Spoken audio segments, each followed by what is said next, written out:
次落到嚟多倫多，又係想揾一啲好食嘅嘢。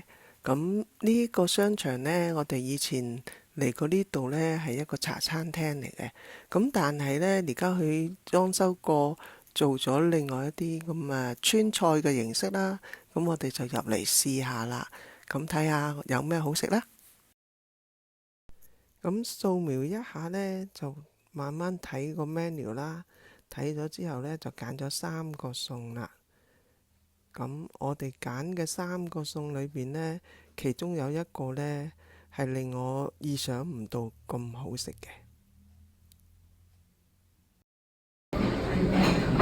哇！呢個好好味啊！你哋嚟呢，一定要試呢一隻，呢一個好好味。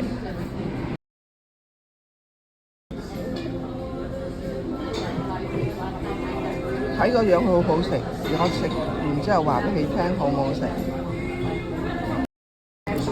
佢呢個呢，辣得嚟呢，係唔係好辣，但係你會食到少少辣。